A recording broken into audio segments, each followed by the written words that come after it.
સાબરકાંઠામાં વધુ એક ભાજપ નેતાએ સરકારને ચીમકી આપી છે। સમાચાર સાબરકાંઠાથી, જ્યાં વધુ એક ભાજપ નેતાએ સરકારને ચીમકી આપી। ખનીજ ચોરો સામે ભાજપના પૂર્વ સાંસદે લાલાંખ કરી। ખનીજ ચોરી કરી દોડતા ડમ્પરો સામે નેતા બગડ્યા। સાબરકાંઠાના પૂર્વ સાંસદ દીપસિંહ રાઠોડે ચીમકી આપી। યોગ્ય પગલાં નહીં લેવાય તો કાર્યવાહી નહીં કરાય તો આંદોલન કરાશે તેવી ચીમકી આપવામાં આવી।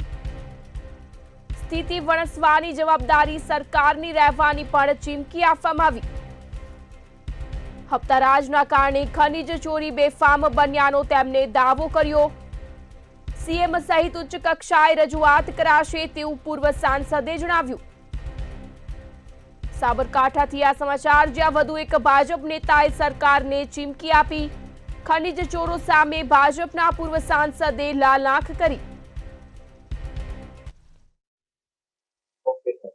તારીખ 21/5/2025 ના રોજ સોપડથી રેતી ભરીને આવતી ટ્રકો જેમની પાસે ઓવરલોડ હોય છે, રેતીમાંથી પાણી પણ નીતરતું હોય છે અને ઓછામાં ઓછી રોજની 150 થી 200 ટ્રકો અહીંથી પ્રસાર થાય છે।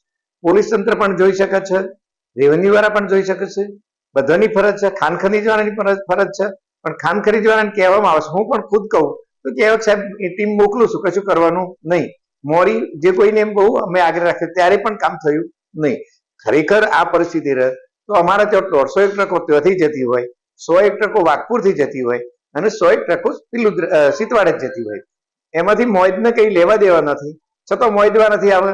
અહીંયા સોપડમાં કઈ લેવા દેવા નથી, એમને રોયલ્ટી પણ મળતી નથી પૂરી, કેમ કે આ માલ બધો બહારથી આવે છે, અહીંથી તો આવતો જ નથી। અને અમારા ત્યાં મોટામાં મોટો પટ છે જે સાબરમતીના હાથમતીનો સંગમ, ત્યાં આગળ નાવડી મૂકીને ગેરકાયદેસર નાવડી મૂકી, ઓછામાં ઓછી 25 થી 30 નાવડીઓ મૂકી છે।